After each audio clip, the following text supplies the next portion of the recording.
funds to all the population, the beneficiary population of Mbarara.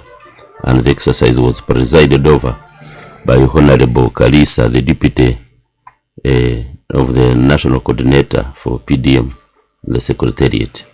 So the people of Mbarara, especially those who are falling under the 39% who have not been in the money economy, were stimulated yesterday so that they can now do something as we go on. And we shall continue with the exercise as the funds are available, because every financial year the government will be remitting 100 million shillings to every district.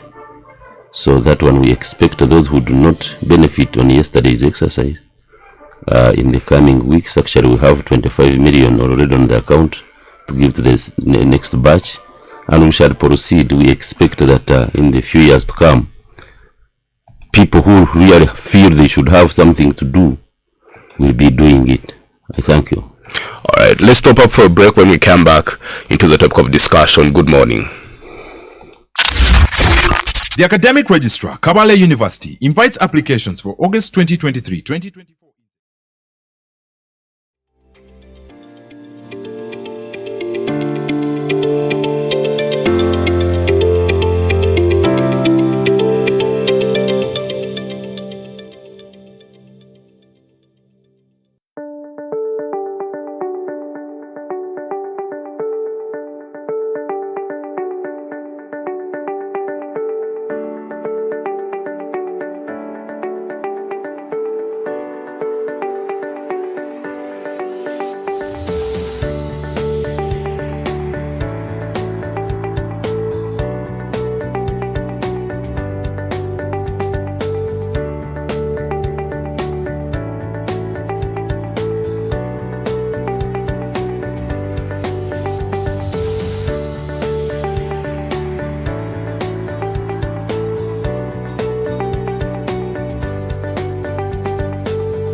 Thank you so much for keeping up with us. 19 minutes past 9 o'clock, Western Uganda's biggest radio station, 91.2 Cruise FM. Great music, great friends. My name is Wesi Gebanyaji, and I want to welcome you so much for this special edition of the Big Sets.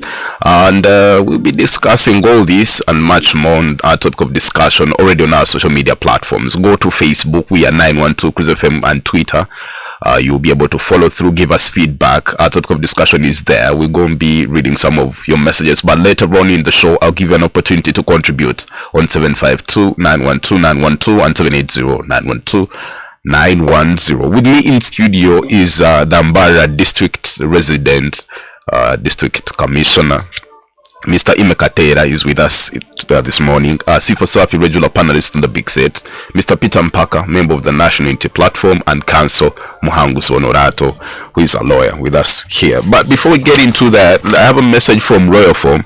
It's saying, get ready for an exciting opportunity to win amazing prizes from Royal Form. Purchase a Royal Form mattress and fill out the lucky draw coupon provided by the agent. You will be entered into a third monthly draw that will be taking place on the 20th of this particular month at Mbara Independence Park. Now, if this is your chance to win big, with prizes including a Mercedes-Benz, motorcycles, flat screens, pressure cookers, fridges, mattresses, cash, and much more. Don't miss out on this incredible opportunity. Purchase a Royal Form mattress today and be able to enter to win to get a chance to win. Now, all this is proudly brought to you there by Royal Form mattresses. Now, our topic of discussion this morning is on the spat of killings, and it takes us back to how many people have lost their lives to gun violence, going back to Chigundu, Chirumira, the Muslim clerics, the women in Nasana, Masakabi Jambia. The killings have been on. We had the address of the president in his State of the Nation address to Parliament, where he came up with 10 measures of how to deal with that, some of which included cameras, fingerprinting guns, and equipping traffic officers with guns, and so many other measures. This has not stopped. The latest has been the killing of a businessman of Indian descent at Raja House, Parliamentary Avenue, who was killed, and the video is trending on social media. He was a police officer, that is no doubt. We had a blogger killed the other day, and we had Kano Engola killed by his own bodyguard, and this is going on. We are asking, is the state in charge? Should Ugandans be afraid? And let me start with Mr. Imekatera. President assured us, each time a person is gunned down, the president comes and tells the country, these pigs are going to be dealt with. We are not going to accept this to happen. He trivializes the murders to make Ugandans think that this is something slight. He's in charge and they will nip this in the bud. And before we know it, it's another murder, another killing, and it goes on and on. Where should Ugandans' hope lie? Thank you so much. Actually, what the president said, he fulfilled it. He's actually in charge, because at that time, the spate of killings was completely different from what is happening now.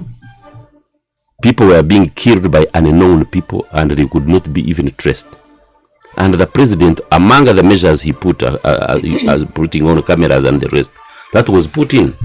Now, the present spate is actually sort of suicide commitment. First of all, the person who killed Engola, he's known, and he killed himself. That is now a new challenge. Secondly, the person who killed the Indian yesterday, he's identified, he's known, and he's going to be arrested, if he's not yet arrested anyway by now.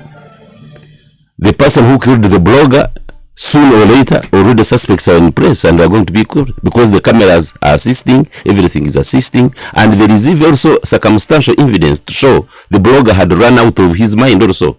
The way he was jubilating over the killing of Engola, you can now connect that maybe the relatives or people who were actually so close to Engola could be responsible for revenge. So what do we do now? Because terrorism, especially, has actually almost defeated the even superpowers. That's why you saw United States failing in Somalia, United States failing in the Middle East to contain some of these bombings. Because someone can come, for example, if I come in this studio right now, when I am dressed with bomb vests, and I explode here. That means there could be electricity at the gate where people should be checked. But we have seen, even at the gates where soldiers are checking, a suicide bomber actually explodes from there, and the soldiers are dead, they are killed. So what we are looking at, of course, you are right. As Ugandans, we need to question ourselves. For example, when I saw the person who killed the Indian yesterday, I have seen some information saying that he had a history of mental illness. Then if that one is true, I would blame the deploying office of the police. Because if somebody had a history of mental illness, actually that person should be discharged from the police force. By saying that he should not be given on guard duties or where and armed, I don't, in my view, but perhaps we could go and get a reference from the gentleman that put out the minister. It said that he had erratic behavior when he was guarding Captain Mike Mukula. At the same time, the UPDF, through its deputy spokesperson, came out and said this was a disciplined army officer who had no record of indiscipline. So, don't we think that we are using mental illness as an escape of underlying reasons as to why these armed personnel are going out to put out who they think is against them, or whichever way it is? The good thing is that one of the developments the NRM government has put in place is freedom of speech, accessibility to media, accessibility to television and information. All these things we are seeing as Ugandans. What's the solution if you are the one who would you put in? Because we shouldn't look at President Museveni as Jesus. We shouldn't bring an individual as Jesus. This is a collective effort that Ugandans can also suggest. For example, this is a person with a record of discipline, like that one who killed Angola. This is a person who had just been deployed to his place, just hardly a month. In my view, I don't think he had any issue of payment as it had been arranged before, because this was just 1 month at his residence. But from the information that trickled in is that the deploying officer, the ADC of the minister, had discharged him of the duties of the convoy the previous evening and said that he should remain at home. And this man slept with anger while he was inadvertently removed from the duty maybe he was enjoying. So you can see even the reaction in the morning. He began with the ADC. He didn't begin with the minister.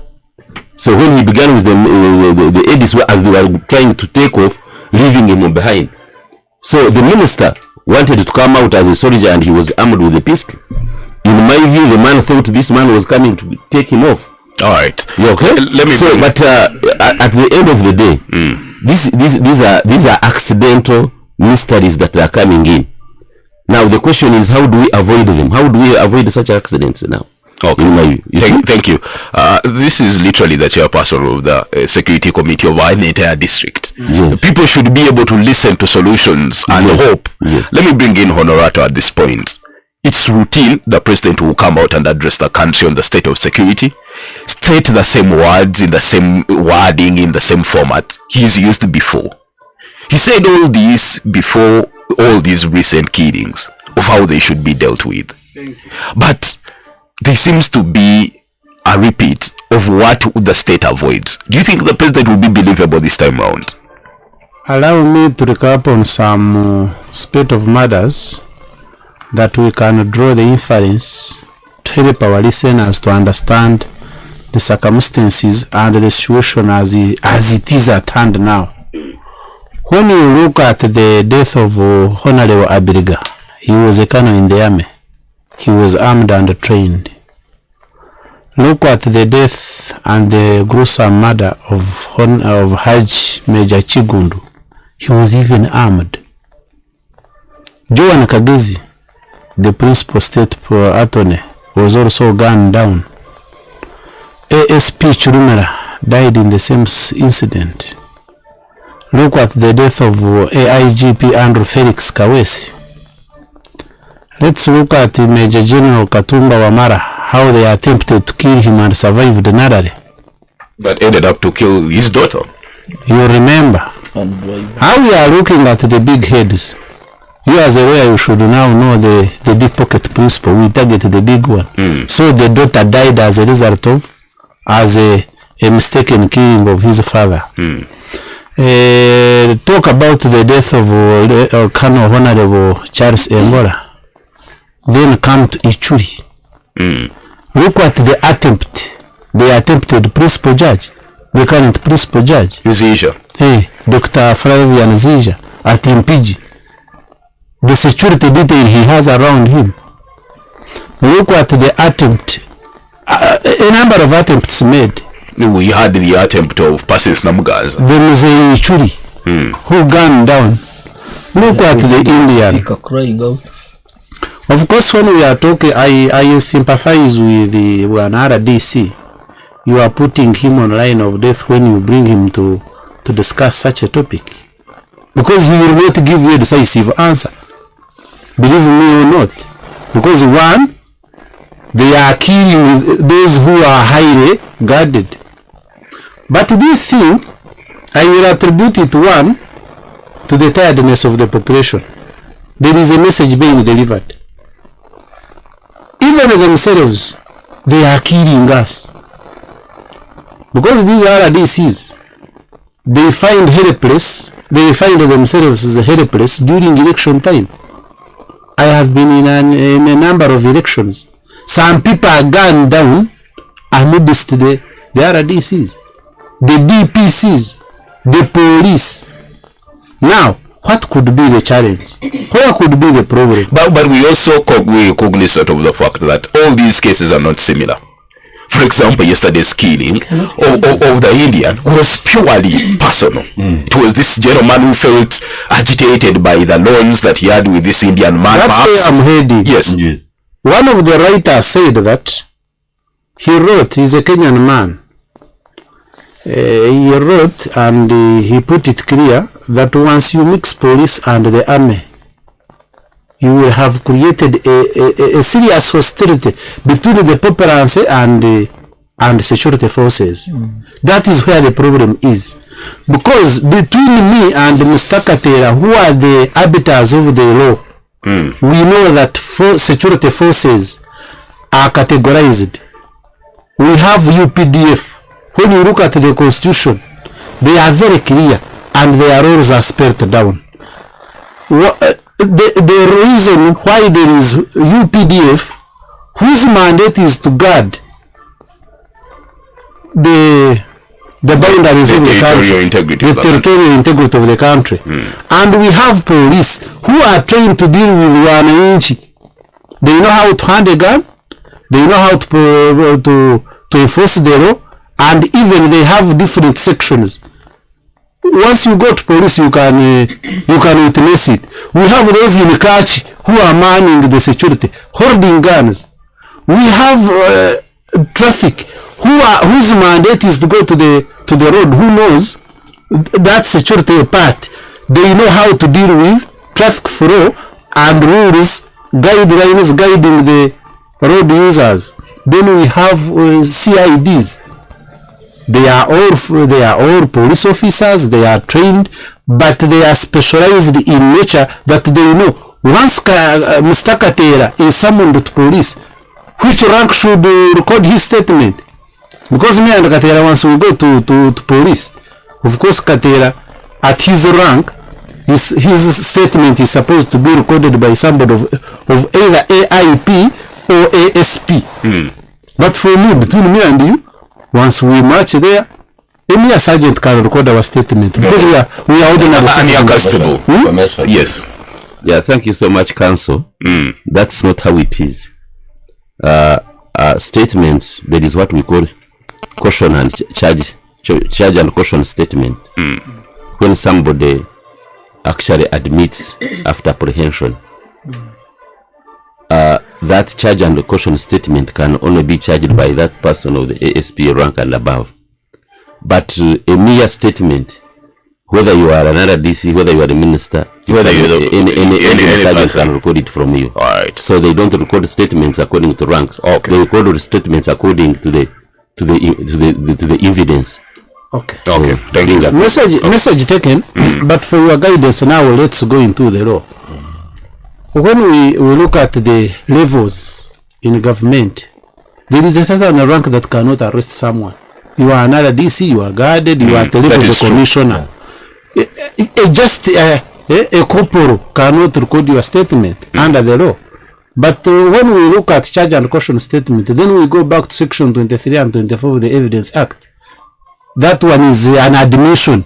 Once you admit, there is a certain class of police officers who are supposed to record your statement, and it should be voluntary. Okay, perhaps link it to... Leaving that aside, I'm going to my point of discussion today. We are looking at security. I was trying to classify them, give you their functions, so that a person who is listening should discern the functions of the police officer and functions of the army. Yes. Now, a person who is trained to guard his equipment, which is a gun, and to guard the territory, is not at the same level with somebody who is trained to protect the law and order. But now, at least we have two scenarios where a UPDF soldier puts out his principle, and we have another where a police officer, you know, because there is a video showing this man either returning or exiting for the mission from the central police station in Kampala.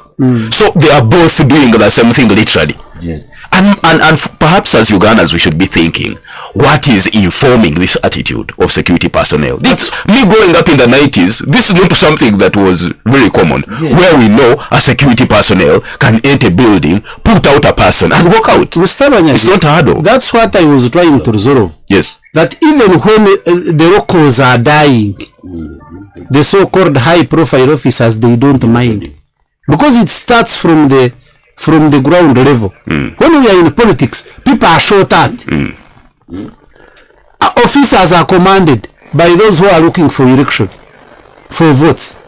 They shoot the local people. We don't mind. Now when it comes to them, the anger keeps on gripping. Actually, when if you want me to conclude this matter, please. I want to conclude this matter that we may, the president may give political speeches, may give us those scenarios, but there is a message being delivered. Okay, thank you. Let me come to Sifa. Sifa, His Excellency the President, after intelligence reports were presented to him, he perhaps sneaked some of that to the general public, where he said it is all because of ADF, and we know Operation Shuja is in the DRC to simply put out the ADF, and the killings will stop in Kampala. There is now a new crop where it's not even ADF, but people that can be identified as part of security forces. Human behavior. Yes. So this kind of purely human behavior, we should perhaps, as sociologists, must be able to help us understand. Is it mental health? Is it of underemployment that government, and especially His Excellency the President, can so always downplay? He recently said you should stop allowances to all police and military officers that are deployed to ministers and VIP. He said that allowance should be stopped. They should only be provided food and tents and protect their principle. This is the kind of attitude His Excellency has about these people that protect very important people in this country. Maybe I can come in before Sifa comes on that one. Yes. Because I am an authority and a beneficiary of being bodyguarded. And I have been having bodyguards over time for quite some time, for the last almost 12 years. These soldiers who are deployed to guard us, they have their own salaries by their mother institution which has deployed. If it is the army, they keep on paying this man. Yes. If it is the police, the same thing. Now this is a person who stays with you. So whatever, because now he's becomes part and parcel of your family. Yes. Whatever he's feeding, whatever lunch, supper, everywhere, small facilitation is you. And actually, in my view, this is a very big advantage, this bodyguard. Actually, you find them running to look for you. They cannot, when they are recorded, you find there is actually resistance to go back. Because he will always get 100% of his salary at every month, untouchable without spending anything. So these are... But how, there is also a debate of how you treat them. Okay. We know of instances where principals go to restaurants to eat, and their bodyguards are in this is cars. What we are saying, human behavior. For example, when I was in Kamwenge, I will not mention the other days I was working with. He had never allowed his bodyguard set in his vehicle. Whether it is raining or shining, he puts him behind. And bodyguards were running away from him. But in my view, you sit actually where I'm supposed to sit, may I sit behind? Behind the seat, and you enjoy all the. This is actually a warning we should tell the listeners. Even if it is a porter, not a soldier, Someone working at your place. Even if it's a maid, a housemaid. Any person working at your place have a gap of enjoyment of his duty. Yes. I have been cautioning my wife, don't mistreat any worker. Let the worker also have time to enjoy while he's at your place. Yes. The same thing with bodyguards. Yes. Yeah. I have an addition. I was discussing the issue of employees at home. The shamba boys, your maids, those who drive you, our drivers. These people are human beings. Yeah. Giving them liberty. I understand there are some families where they, at night and during the day they switch off electricity and take off TVs in the bedrooms, as if you only enjoy that right to watch TV. That itself also goes to those who have escorts. We are criminalizing these escorts, but they are also human beings. They need to enjoy life like any other. All right, let's stop shortly. When we come back, Sifa and Peter will be talking to us. Good morning. It's tough, it's bold, it's real politics. The Big Seat on 91.2 Cruise FM. Great music. Great music. Great friends. Great friends.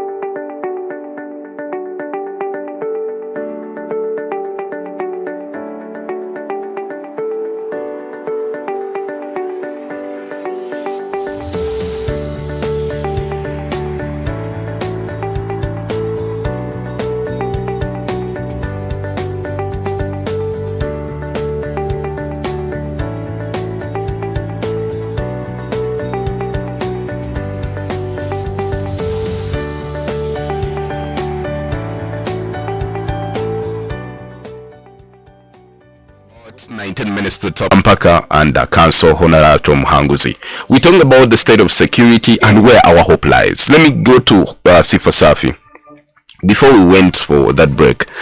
And I gave you background of the argument of ADF, because we remember when General Karikihura was the IGP, the police was very fast.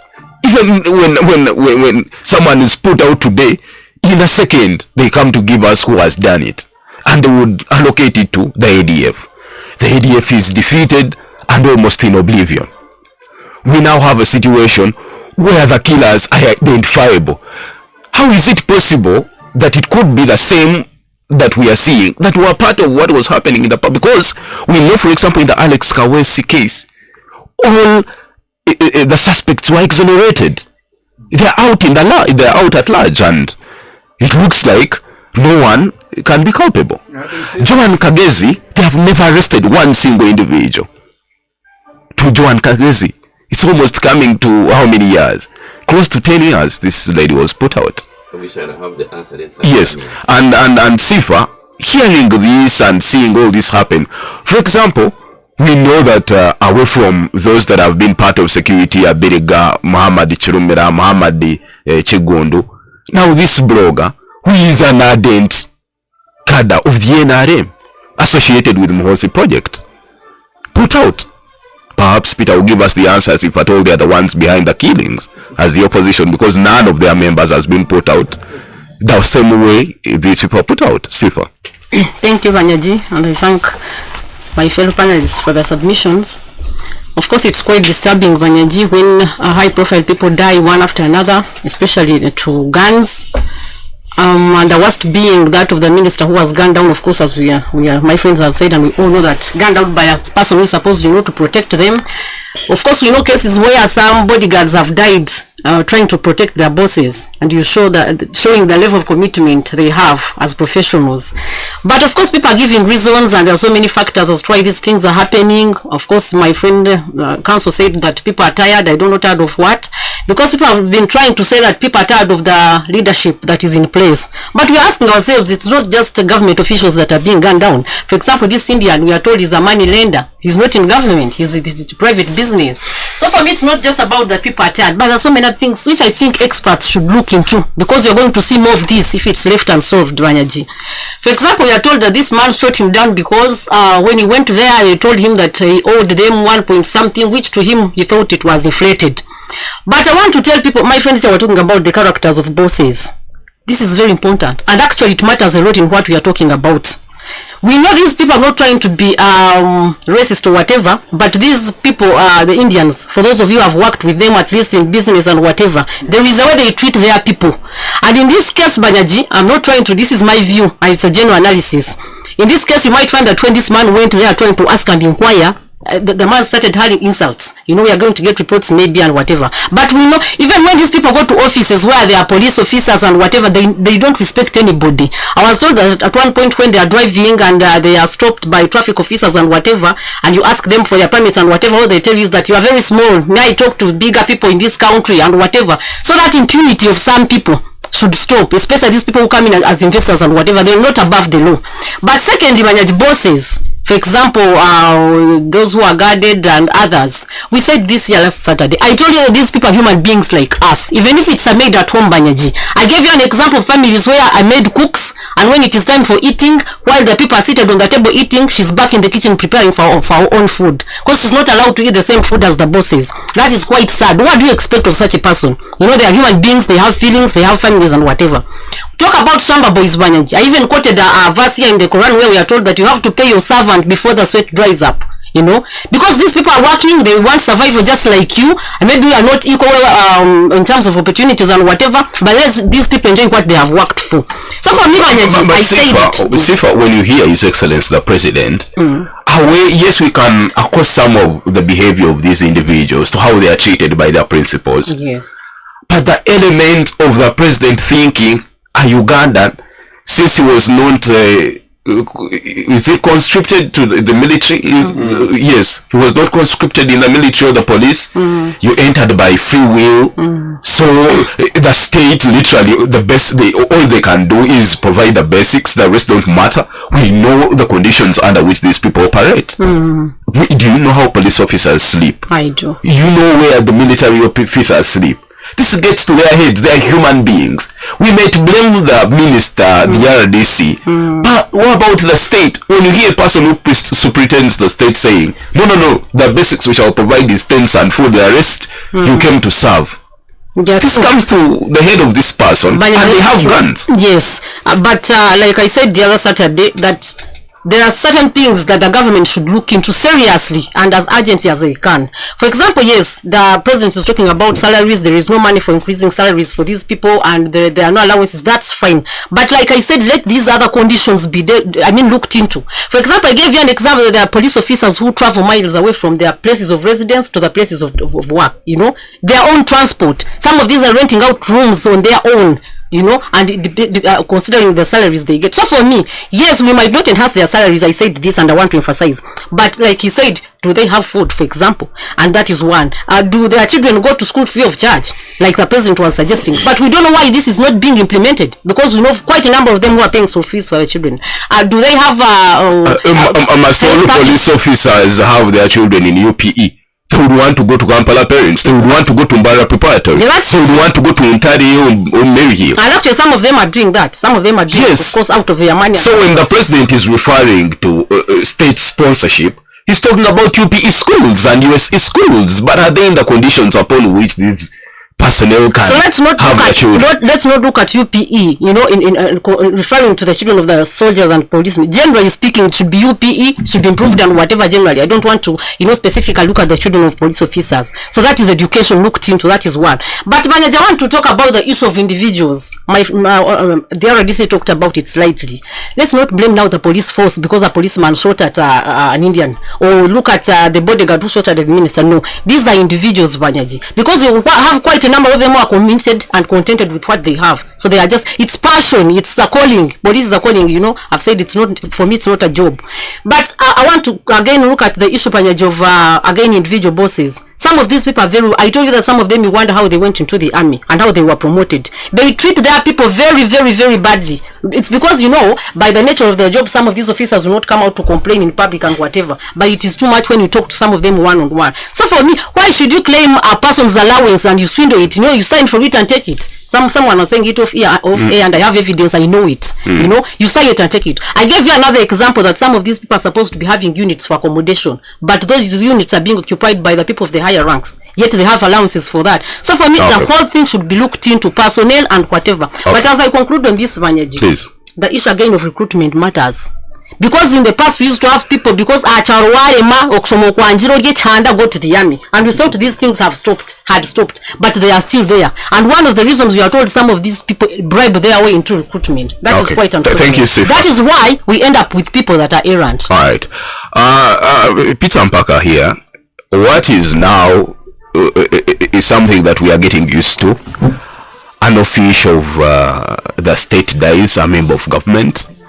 The opposition goes to social media, celebrates their death, jubilates. The other day, you are collecting money to help the widow of Wilson, Private Wilson Sabiti, for job well done.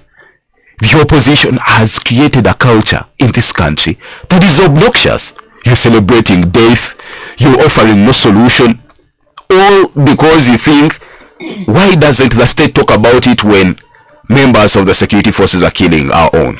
That is your reasoning. But you forget that the majority of those that are being put out are actually workers or members of the state, or have an affiliation of the national resistance movement. Must we say that you're behind those killings? Thank you, SJ. For us, or for myself, I want to say that I condemn every murder, because God didn't give us a right to take anyone's life. And I don't subscribe to people who celebrate the death of any person. And it's not that it is us, it's the opposition that is cultivating this culture, because as you rightly said, we had heard of Jaja Ichuli, who had celebrated the death of the Honorable Minister. So that raises a very serious concern, and the challenge we have is that people who are in government, like the RDC here, are failing to give the right diagnosis to this problem, and therefore come out with the right medication or the right treatment or the right solutions. For me, I think the most concerning thing should be the social welfare of our people, or of people who are working around us, or people who are working within government who are serving this country. Because today we are discussing the death of Ngora, the death of Ichuli, the death of this Indian, but haven't we heard of parents who have beaten their children to death because the child picked maybe 1,000 shillings? And the story runs just in the highlights of the news, and it ends there. Haven't we heard of teachers who have beaten pupils into coma? Or even to death. Or even to death. But because it is some Kalito people in some village somewhere there deep in Isinjiro, it is mentioned by Cruise FM Bulletin, and it ends there. I think the president and the people around him are missing one major concept. One very important concept, which actually the RDC has said, that the people around you should have space to enjoy while they are around you. I can tell you that there are so many Ugandans who are tired of this country, and they just wish they could find themselves in South Africa. But you know what is happening to them? Because there are benefits that the South African government is giving to people. Maybe the Kenyan government. I am just using South Africa as an example. Yes, as a catch. But exactly, as a hypothetical country. But there may be other countries that give, like for example, when we are in COVID here, we saw Kenya giving some stimulus packages, giving some salary increments. Even Tanzania, and people are saying, why can't we have this here? So for me, it's a question of social welfare, and this social welfare is stimulating people who are is stimulating anger, and this anger keeps rising, and the next thing is anything I have that can give me a solution to get out of the situation that is created by Honorato, I have to deal with him. Because, for example, when you see this video of this policeman of yesterday, you just see this guy came with a purpose to kill. Maybe he had come before, negotiated with these guys, please, and no one was listening. So he said the best thing and they were deducting his salary and source. And they were deducting. So he said the best thing to do is let me do away with this one. And you see that he planned it very well, because I think he first shot, either to scare away those who were there. Some people are saying he first shot to remove one of the cameras, so that it doesn't get evidence. The room had even other cameras. Then he shot, people ran out. He moved out to see if there is anyone who was around who had responded to those gunshots. There was no one. He came, completed his mission, touched some papers, even later dropped them, and then moved out. The story says he went to CPS, dropped the gun before anyone was even aware, then jumped on the border as if he's going somewhere, and the guy has disappeared. So that shows you somebody whose treatment has been so bad over a very long time. Look at this Sabit.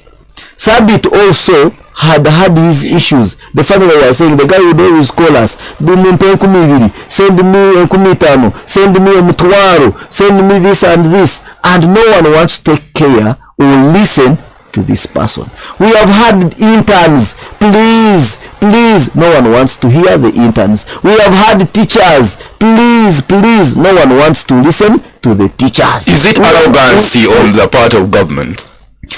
I think the government is also caught between a rock and a hard place. Let's stop for a break. When we come back, I'll be able to open up the lines that you get to hear from the lifeline of the show. But don't touch your dial. When we come back, the RDC seems to have the answers. My name is Wes Sigabanyaji, the Big Set. It's tough. It's bold. It's real politics. The Big Seat on 91.2 Cruise FM. Great music. Great music. Great friends. Great friends.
right into the second hour of the show. 2 minutes past 10 o'clock on Western Uganda's biggest radio station, 91.2 Cruise FM. Great music, great friends. Good morning.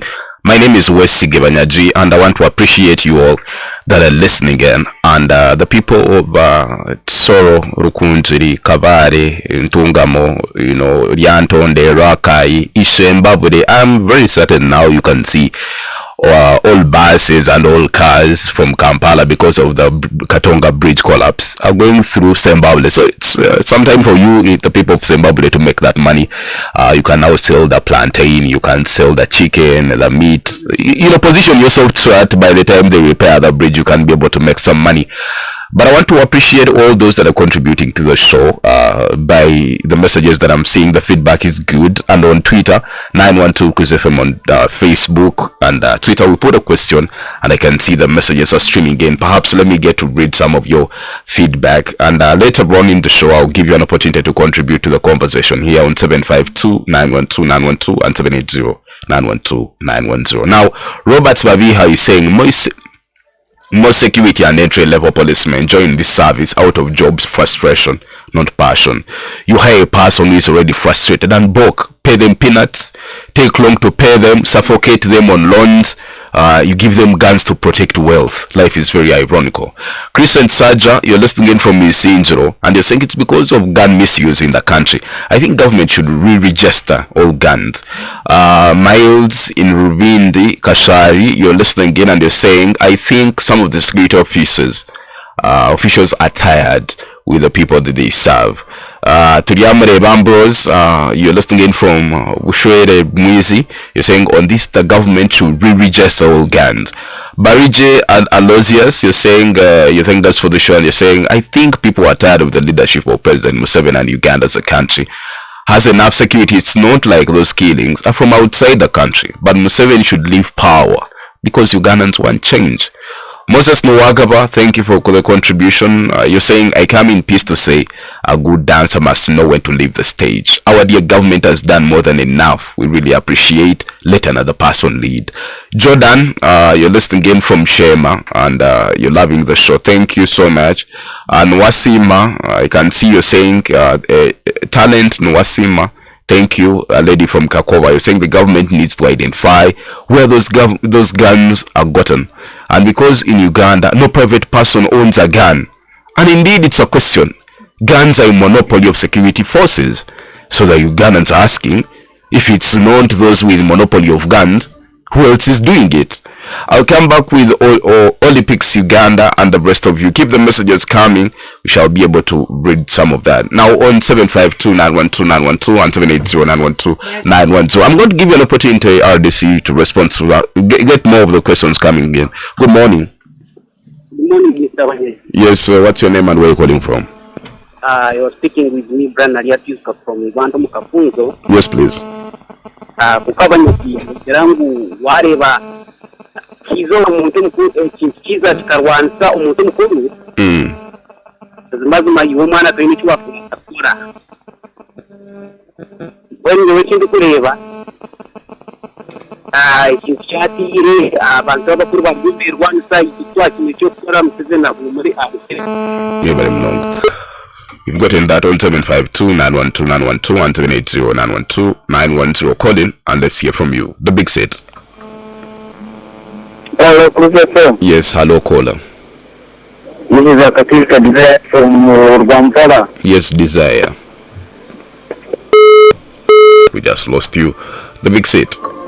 Good morning, Professor. Good morning. It's Midday from Rentoa. Yes, Saban in Rentoa. After I don't want to get it by ever. So, how can someone work for his money and be paying peanuts? Let them shoot them down until they get to know what to pay people. Alright. Let me end with this call for now. The big set, we just lost that. On 752-912-912 and 780-912-910. The big set. Yes, good morning. Morning to you. Yes, how are you doing? I'm okay. This is Barnabas Murinda here in Itara, Rubaya, Kashai. Yes, please. First of all, I want to thank Madam Sifa for her regular attendance to the program. Yes. And the next Mr. Banyaji mazima kugambira ajya mazima abantu abakuza in this security organs. It is not out of their passion. Someone goes to school, he studies at the end of his course, asangatine chokora, and the only choice he has no kujoininga those security organs. Omuntu akora amarogwire wiyamara areba ibintu bitakorwamu. The solution to that ahendera committing the suicide oba ita abantu abamuri around. So ninjira nti kumara hetu zetu bataka recruitingire in those security organs babanze taking akomamento yerness na yaba excuse ya burituzu. Thanks. Thank you so much for that feedback. I'll come back later and catch more of your calls. But on Cruise TV, we are seeing Taremwa. You're watching from Ruentu Havshenyi, Turinawe Evans. You're watching from Poland. I want to thank you. Darius Namara, you're watching from Kabade. Thank you so much. Turiabe Praise, you're watching from Saudi Arabia, and you're saying the president has reached a point where he should see what he has failed to manage, to see that he has failed to manage this country. Let me see Mugabe Mahad Kamkama, you're saying Banyaji, another panelist. You're listening again from Kabade University, and you're saying hope it's because of the overstraining workers. Well, we get you. Mogumya Didan, you're watching from Uganda. Mukundane Robert, thank you so much. You're in Abu Dhabi. I'll be able to read more of your messages. Keep them coming on all our social media platforms. And let me get back to the panel and hear some of the answers to the problems we're raising.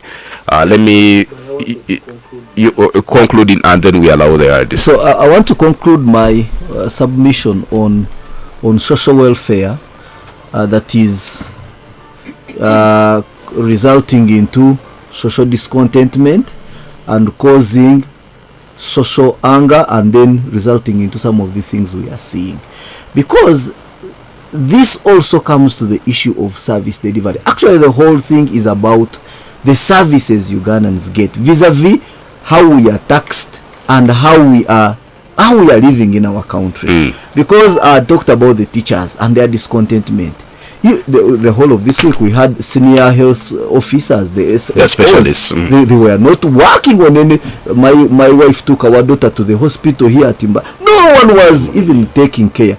So it means that as these things go on and go on, the next report we are going to have is a report of a senior doctor who has injected a certain government official with some medicine, because the guy is saying, I think you are the cause of the problem. So I think, like one of the people has commented there, the people in government should not look at guns as an isolated that the gun. No, we should also say the doctor can also use an injection, the teacher can also use chibok and kill a child, the engineer can decide to build anyhow and things fall on us.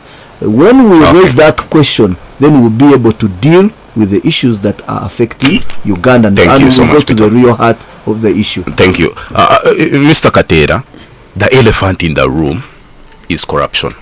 Exodus Sacco, that literally unites the police officers. It was in scandals over leadership and theft.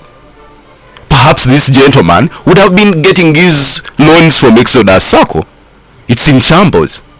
And we know so many things that are happening wrongly because of selfish leaders. Each time we find a problem, it ends up going back to corruption. Thank you so much, Mr. Banyaji. I don't want to be swayed off before I comment on the earlier submissions. Please. And when we are here in the as panel, we should actually not either encourage through our own talking for any other person to commit another crime similar to the crimes that have been committed already. We should be here actually to discourage and where possible sensitize. The government, I want to liken it, is what the president did and the measures he has put in actually 1986 in restoration of peace and security in the country. Is like when you put on a door like this one. It covers you even at night. But this does not mean that it is enough proof that a robber or a determined killer cannot break and enter. So the government has put in measures like a door But once in a while, the determined characters can break in and enter. You remember when His Excellency the President said he cannot superintend over a country where a Ugandan loses life and the killer is not identified. Yes, he said that. What is happening now? The killers are known and as who killed committing suicide. Now, I want to comment on him, my colleague, about the social welfare. He's talking about.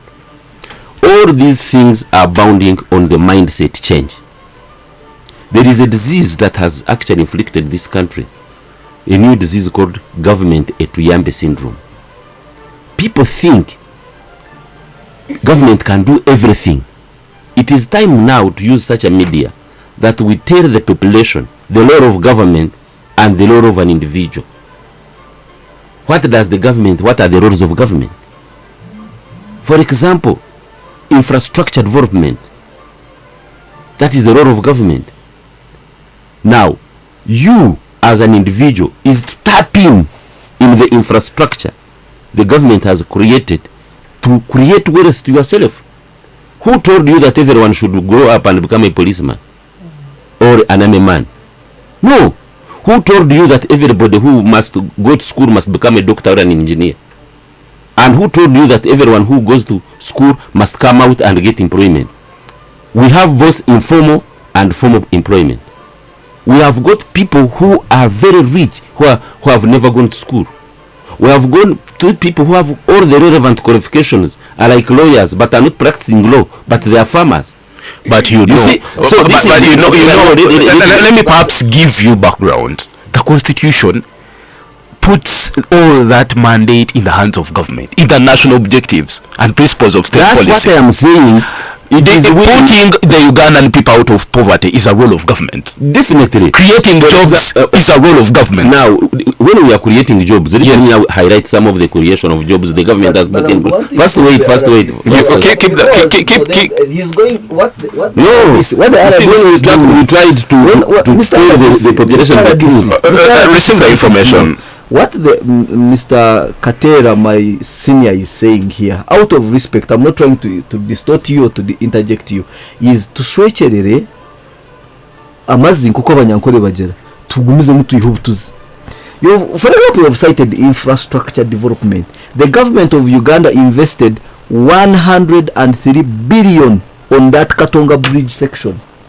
Today traffic is being diverted to Zimbabwe. They are going through Choja swamp, and the swamp is also already having cracks. It has already capsized. The information. So I think we need to the bridges we talked about. You know cause Holy Spirit Fire Church hari bakahenda akatindo how many feet, but it has taken 6 months. They haven't finished that bridge.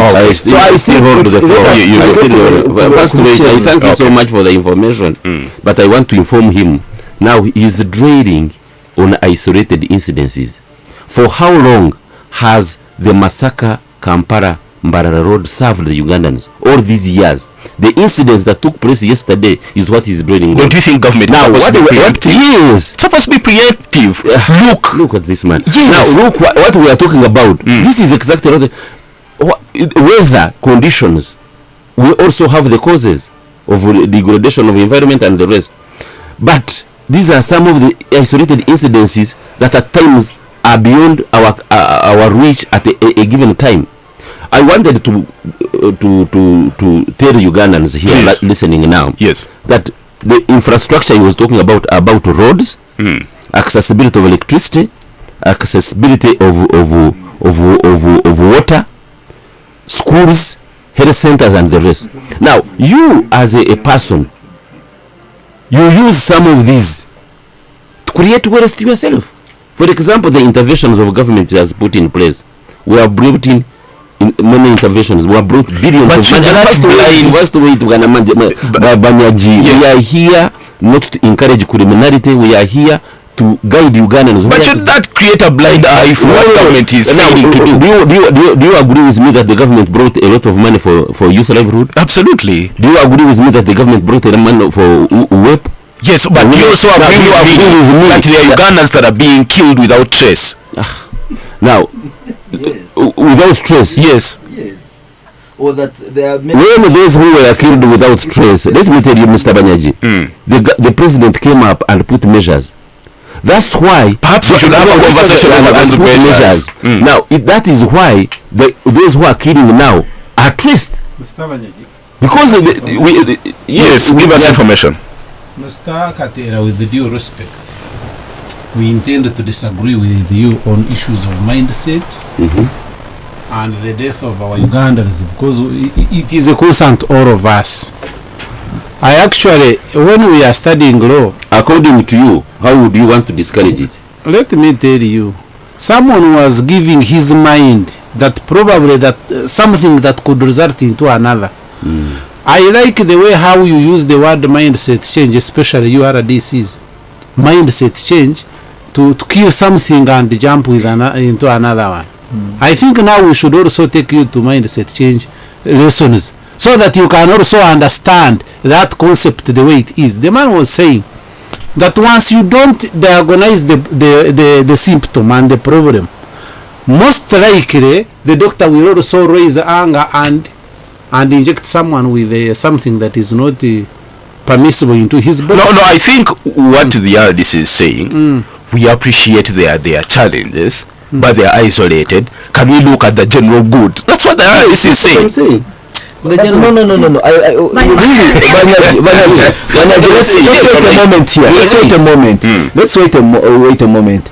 If there is a word I am starting to hate in this Uganda, is also that word isolated.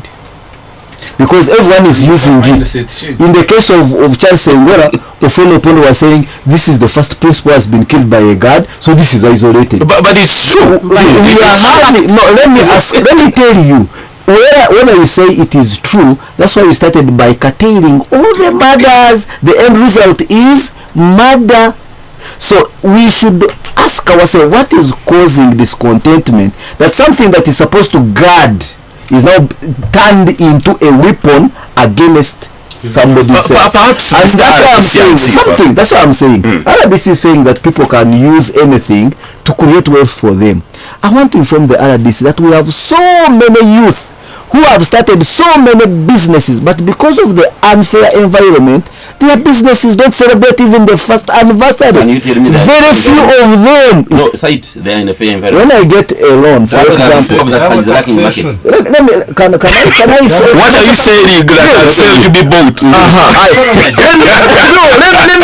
Let me say it here.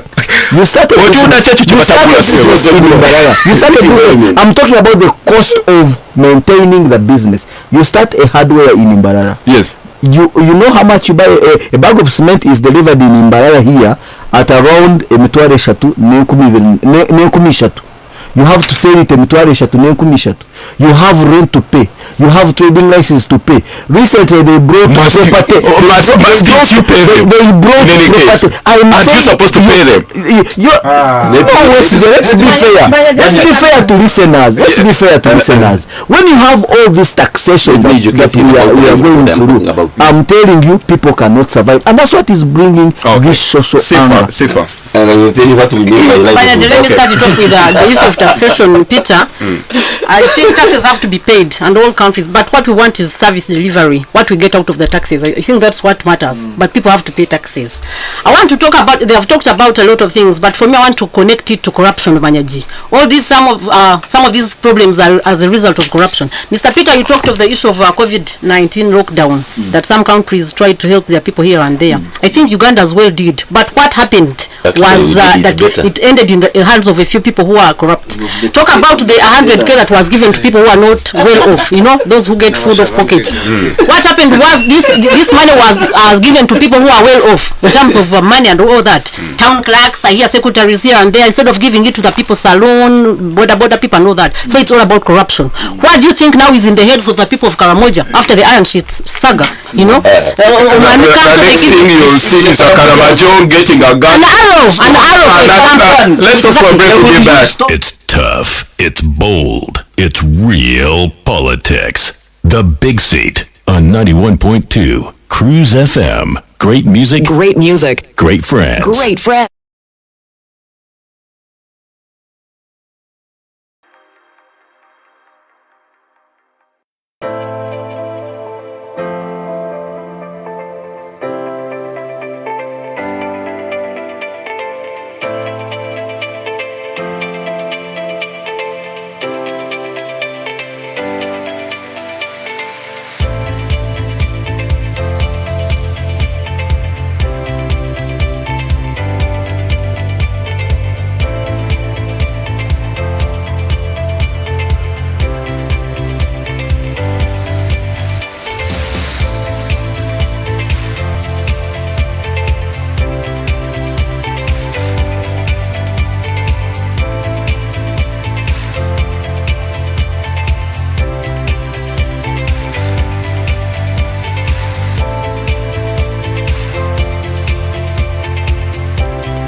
We are back. It's 23 minutes past 10 o'clock on Western Uganda's biggest radio station, 91.2 Cruise FM. Great music, good friends. The Big City Zone every Saturday morning from 9 a.m. to 11, where we sit and have a conversation matters politics, economics, and the social affairs of our country.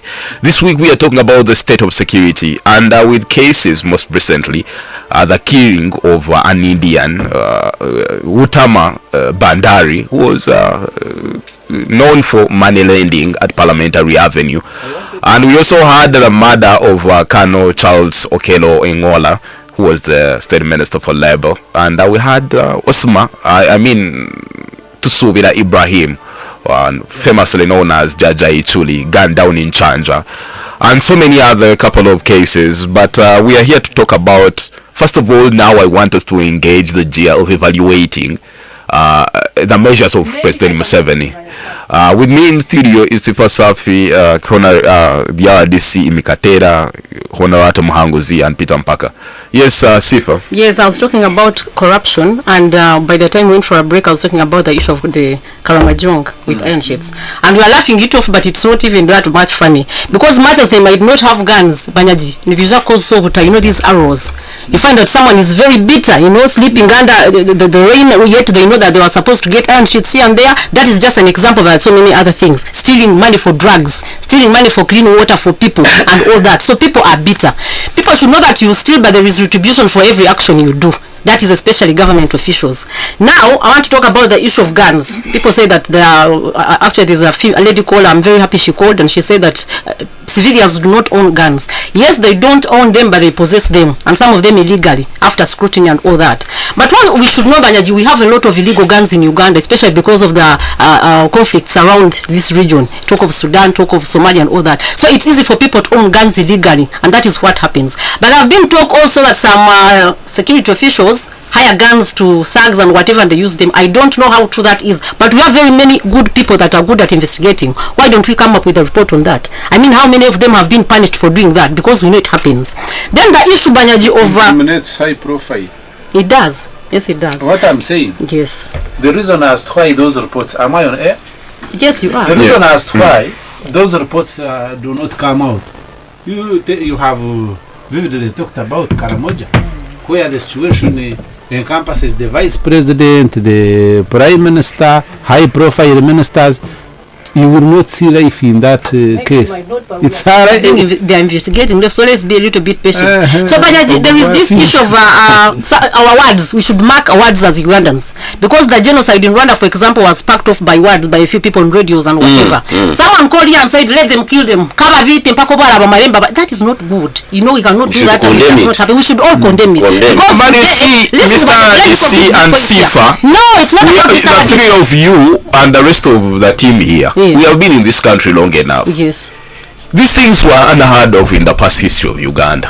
But maybe the recent past, allow me to conclude. Ugandans had never been imitated to this level. That is a matter. Okay, let me complete my point. We should not be a father who knows the disgruntlement of his children and his family and say, because I'm the father, the children must be subdued and adhere to my directives, and everything must work as I please. What I was saying. Otherwise, that resentment may boil up. It matters what we say. Yes.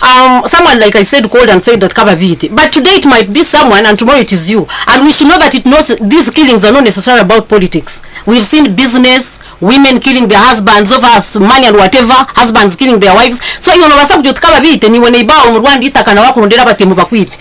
a criminal is a criminal regardless. We should condemn every act of criminality, such that these things end up in. Of course, we shall not finish it. When people come out and say that these gun violence is not unique to Uganda only, the countries in Mexico and the US, people think people are trying to promote it. It's very bad, but some of these things we cannot fight them. What should we do? For example, we talked about fingerprinting guns. Has it been done, and how effective has it been?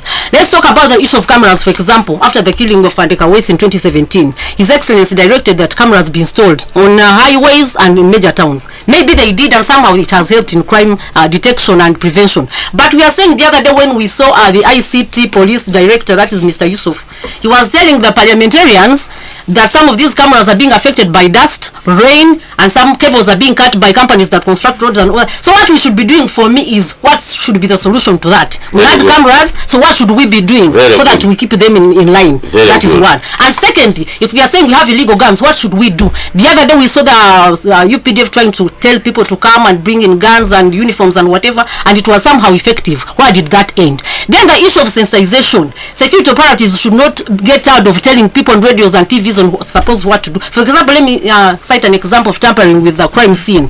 We still have people who come excited. They want to see what has happened. They want to touch. They want to do that. You should tell people that at least when the place is cordoned off, even before it's cordoned off. There is a matter that has not been talked about that is creating a lot of perhaps boiling up. We know that members of different political parties, especially those in the opposition, are not allowed to mobilize.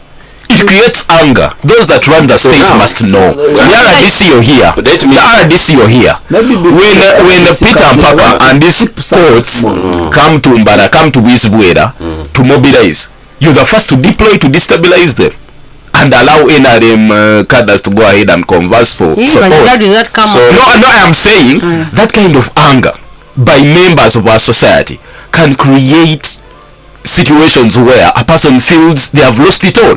Okay. This is a conversation we must have as Uganda. Actually, I wanted to say something small, just small.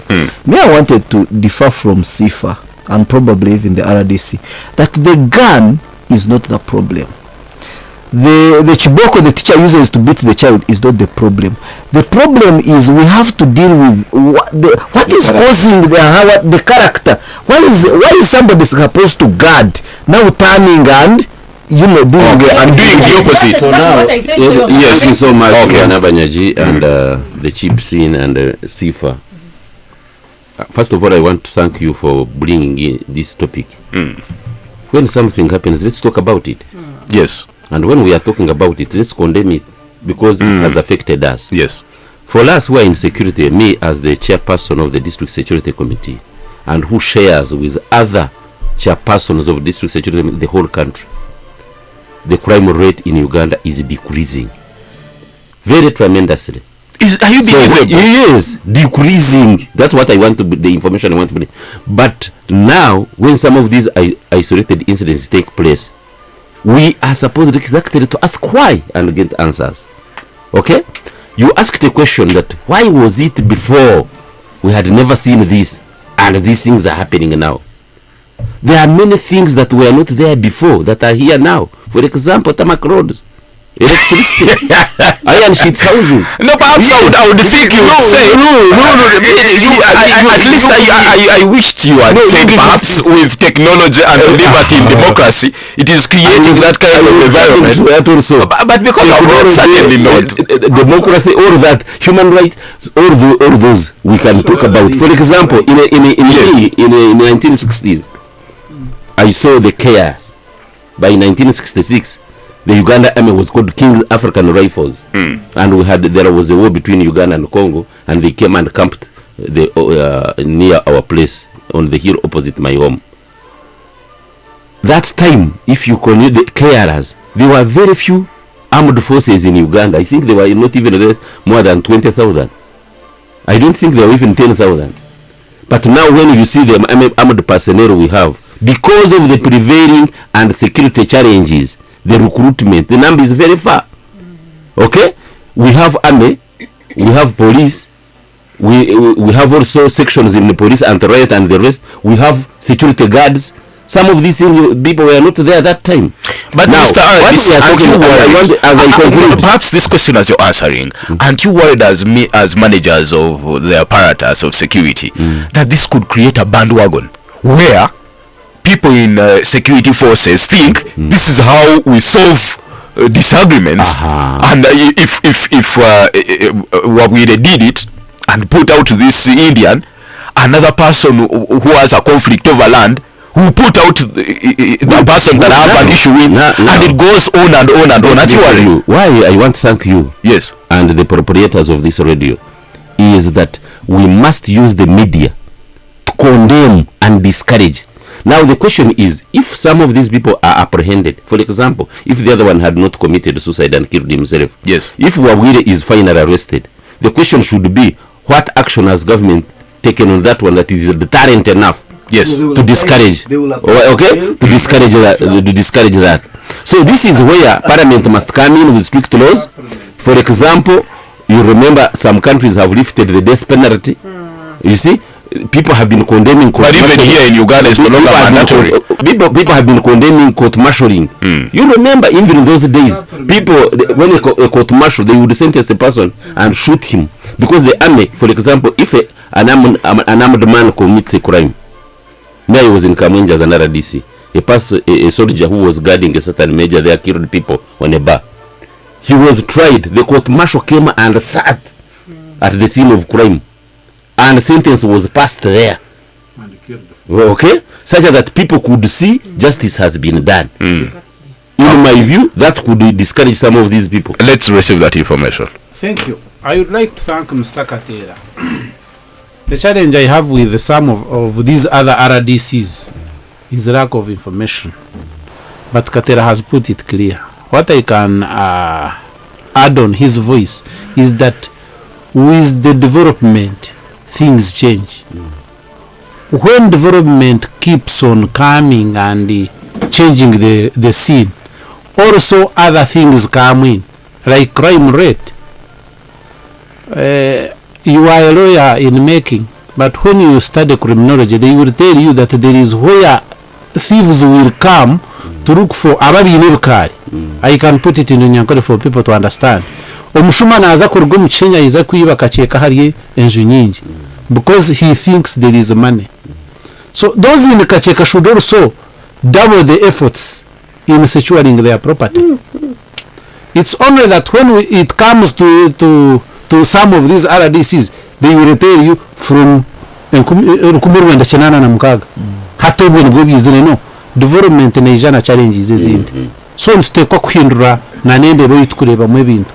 These high level criminal cases. What is our role as people? What is our role? Yeah. Actually, when you talk about the trainings, we have a number of people who are highly trained, but they are not in the military. Yes. These people should be known, should be documented, should be put on the scene. Then, implementation and law enforcement mechanism. Let us have a uniform law implementing mechanism. Omuguha gutaka kwata mpaka ogumuche gukasiga kateruwe bisibhango. Mukechina nagambi.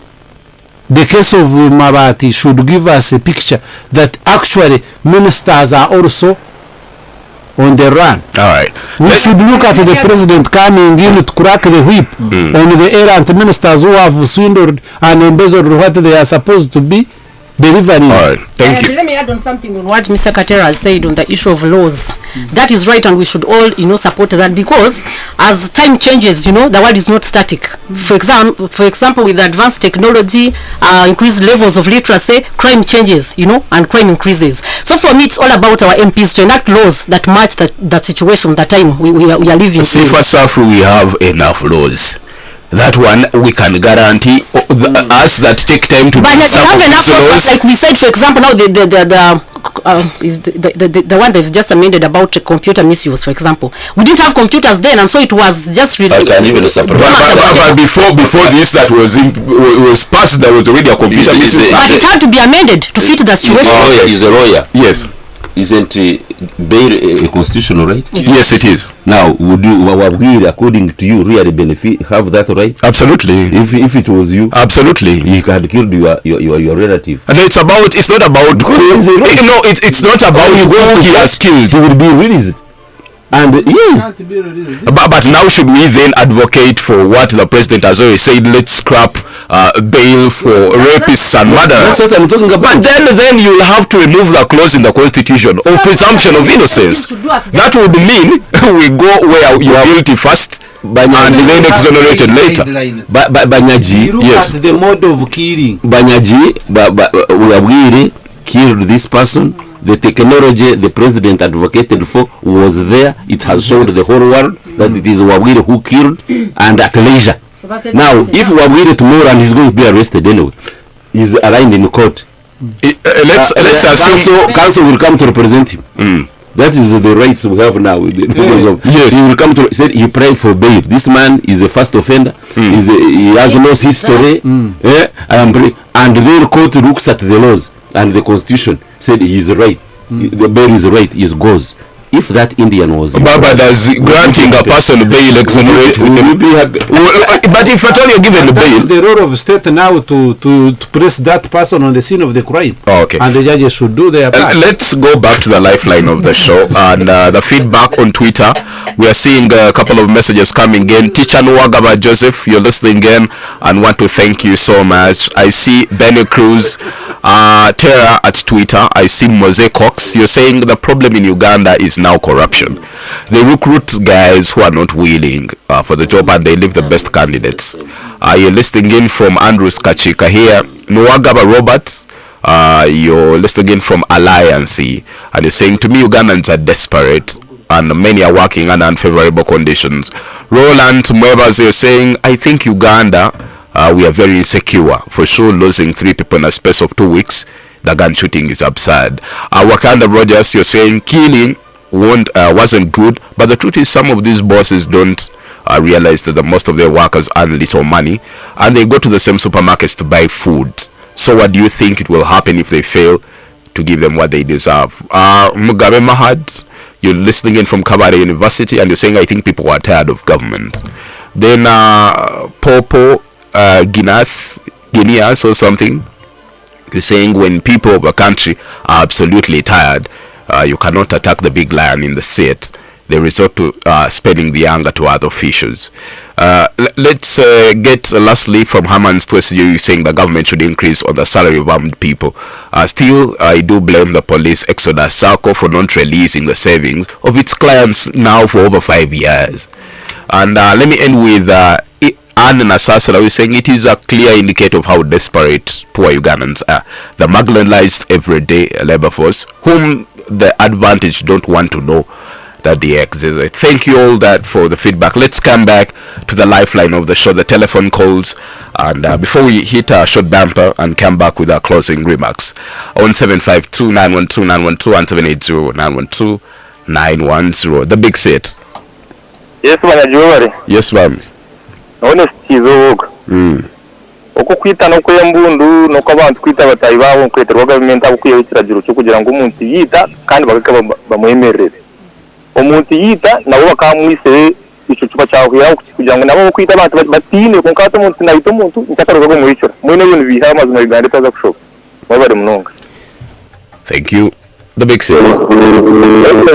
Turn down the volume of your radio. Yes, Anthony. Unagiye kugambira amazina. Arengera ikintu kiriho. Akiriye rero ko karamugi mutwaye yazaza. Akiriye minister maramba rero ayo mabatu rero baterwe rero. Nongere kwa minister ko bya muri mshaya keke nara kwa kwa tumore na kwa ro abete kamutira maraka kugana jana. Thank you. Let me end with this call. The big set. Good morning. Good morning to you. This is AG the customer Berg from Evening Street. Alright. May I first appreciate you and your seat you have in your program. Okay. Niona nyine tekateka bandenda konziza sinda kuprivinga tinta security. Lazima bongeza abantu mishara security neza kubaje. Let me end with a tweet from Alan Bachinyenza, who is saying these security personnel standards of living are poor as a result of poor and delayed pay. We all know that over 14 million Ugandans are mentally sick, according to research.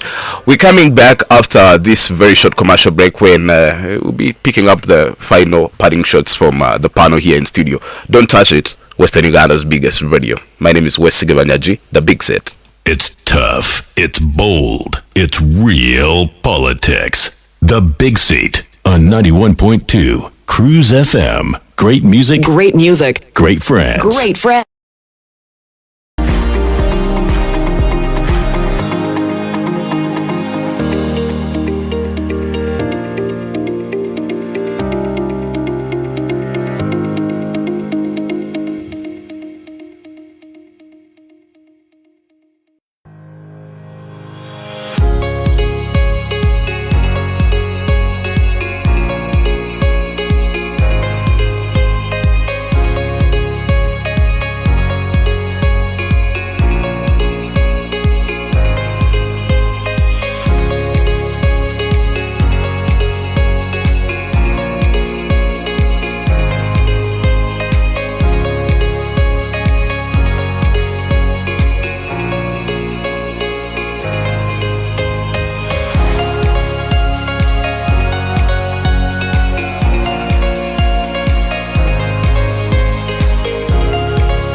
Great friends. Great friends.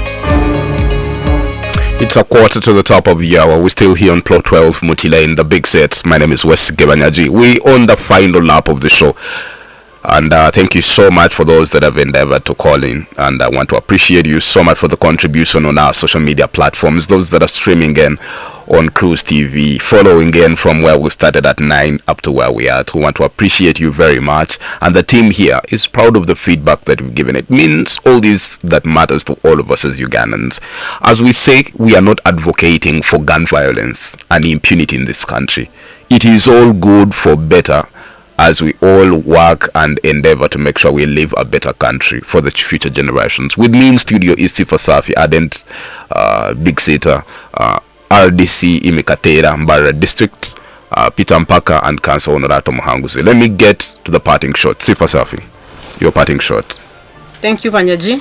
Thanks to our listeners and viewers, in particular the family of the late Bicheka, those beautiful ladies there down there listening, and others. They're beautiful. They're quite beautiful, very beautiful actually, mashallah. So Banyaji, criminals for example take advantages of certain situations. For example, the poor lighting in some of the suburbs where we've seen some of the high profile Ugandans lose their lives. So what should we do?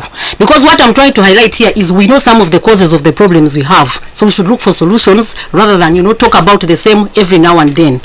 When we talk about the issue of someone called and said that circle, how do these savers, for example the police circle, how do they access their money? Because my assumption is someone has a problem, but by the time they go there to get their savings, they cannot easily get it. What do you think will be the resolution or the solution to that? Then we also talk about flooding, for example. We know some of the causes of the reasons we have, I mean the reasons we have flooding in this country, for example Chisoro and whatever, and some of them are avoidable. People are very bitter about that rice in Rwanda. I want to tell you, people shy away from talking about it because we don't know the owner and we don't know how powerful. No, we know the owner is called Kakandi. That's what you think. Some other person will tell you another person, and some other person will tell you. I don't want to know who the owner is. Yes. But I think is whoever the owner is, Banyaji, we are all affected. And much as we have other reasons as why there are floods here and there, but some of them we know and avoid them. Why should we have people mining sand in some of the places, for example? Why should we have people build factories in some of the wetlands because we want employment and all that? So for me, we should be able to weigh the advantages with the disadvantages and see what is going to benefit Ugandans. But finally, I want to call upon parents again, Banyaji. Children are in holidays, especially the girl child. When you move around and see what some of them are doing already, it's quite absurd and irritating. So be on the watch out for your daughters, so that at least you can save a life and their future. Thank you, Sifa Safi. Honorato Muhanguzi, your parting shot. I would like to thank those who have called and responded, and my fellow colleagues on the panel. Now, I want to comment on the issue of protection guidelines. We are lacking when you take time and see the anger, the mode of killing that this police officer Wawira killed this Indian. It tells you the underlying anger to those who don't have power. Vishe mahera habakafuna na banyizia. Money lenders irritate. But where do you go to money lenders when there are all these institutions that can give you money? Iwe echizibu nchukulisaho takurire. But you're a lawyer. I'm a lawyer. Caveat emptor, you should know that if you get involved in something, you must be ready for the consequences of the same. Now, the role of the state. The state should come in, save, protect those people. Those 39 people is a parish development model. Those people need protection, by the way. One, they are illiterate. Two, they are at the mercy of these big people. And they do everything. Oshanga magoba ngazara magoba gazara gandi. Oraineza nyinazo na magoba gazara. And those people are highly trained. They are highly connected. They compromise the system. So the only way hatu noranko muhinda habe na akora. Raja chambers mbakujangwa habe na abanjaba members of parliament 60%. Ya members of parliament abali on parliament. Habe na babanza sentence. Some people were writing on WhatsApp that most likely Noshanga Wawira was one of the people who were hired to execute their underlying debts. So, but he was a client of this money lender. So, is it possible that someone used to Wawira, well knowing that he was already a client, through connivance? I want to give you an example now. Please. Now, finally. Us here who are here. The only person who is guarded is Mr. Katera. But we are seated with him here when the security guard is outside. Assume now I had an issue with Katera. Because of my accessibility, I would grab his neck. What's it? So they use somebody who can get access to you. Are you getting my point? Thank you. So finally, I condemn the murders. Okay. I condemn such irregularities. Okay. Because they will again come to us. Okay, thank you. Peter Mpaka, your parting shot. Thank you. You can. And thank you to our dear listeners, those who sent messages and those who called in. For me, I would want to say two wrongs cannot make a right. And like I had said, I also condemn. I don't celebrate any murders. But for me, I see the issue still goes to social imbalances that we are going through and the mistreatment. And maybe somehow someone tending to feel I'm really being unfairly treated. So for me, I would want to say, please remember your ethics, your training. If you are a doctor, don't resort to a method or don't resort to violence. To settle scores. Yes, to settle scores. If you are a soldier and you have that gun, don't turn your gun into a tool. Yes. to take a life. Remember your training and your ethics that we are given. Thank you. And find a way of overcoming. And then number two. Finally, really finally, is that most of these things are related to financial issues. The stress. I would want to call our listeners to being financially literate. Avoid some debts if it's possible. Spend within your means if it is possible. And by the way, avoid the stress. Yes, I don't normally agree with President Museveni, but on this I really wanted to agree with him. If you are a bodyguard, don't also think that you have spaces to enjoy a lot of luxury. So if it, according to your training, if you can, use the tent, like he said. If you can, go without. But also, we call upon people not to really go overboard and mistreat their supportive staff. Okay, thank you. Thank you so much, Mr. Banyaji. First of all, I want to thank you for the first time I have liked the way you have moderated. You know, I used to have issues those days, but you have now graduated into a very good moderator. Thank you. I want to thank my fellow panelists. It is for my first time sitting with a noob person who is so reasonable like him. I want to congratulate you so much.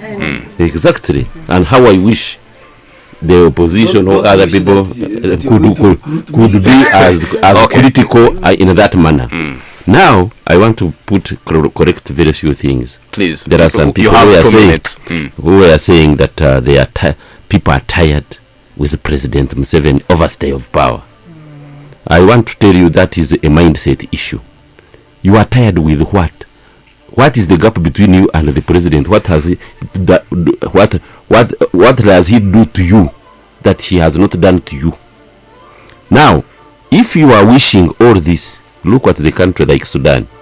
People wished Bashir they were tired of him. You see what they are harvesting now in Khartoum. Look at Libya. Look at Somalia.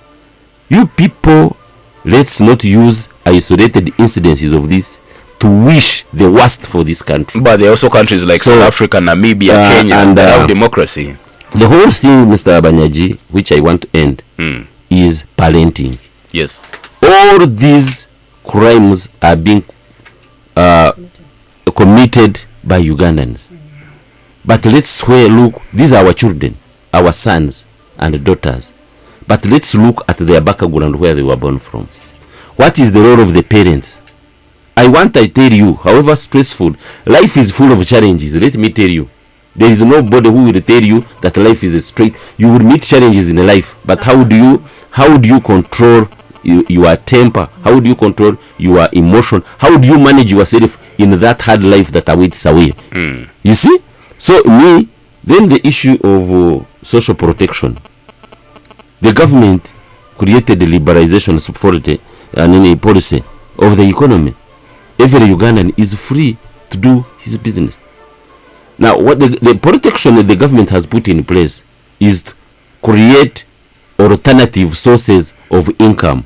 For example, we have brought a Myoga funds. These are circles. We have brought in now PDM circles. You can go and borrow at a very low interest rate instead of going to the kafuna person. These people, these kafunas are there. They don't compel people to come to them. It is you go there. And we have been discouraging here to commit people not to make unfavorable loan agreements. Where a person, a kafuna, can say, I have bought your building, when actually he's just lending you money. Because we have been talking using different fora, and I want to use this fora that believe kafunas alone now. We have many circles. We have Rwanyamahembe, Ebo Circle, we have Myoga circles, we have PDM circles, we have everything. Yes, go there and get money. But the circles are misappropriated to somebody because my child is in a referral hospital, and someone gives our time is fast spent. I want to thank you so much. I want to wish you a very good weekend. Okay. May the good Lord bless you. Thank you, Mr. RDC Imekatera, Resident District Commissioner, Bara District. Thank you, Council Muhangu Sonorato. Thank you, Mr. Peter Mpaka. Thank you, Sifa Safi. My punchline this week is, first of all, my condolences to the family of now the late Nash Anthony Arebahona, who was a colleague with us here at Cruise FM. He was killed yesterday in a motor accident in Kampala. My condolences to the family and friends. But my punchline this week is the government has been celebrating about the achievement on roads and infrastructure. We've seen what is happening in Kampala with potholes. We now see the Katonga Bridge submerged. Government should go back and think of its achievements, whether they are now undoing what they did right. Let's meet next Saturday on the big set. My name is Wes Gabanyaji. May God bless you. We have news at the top of the hour. Please don't change to any other radio station because we are the best. Good night. Have a fantastic weekend. The views expressed on this program are not necessarily the views of this radio station or its management. This radio is regulated by Uganda Communications Commission, UCC.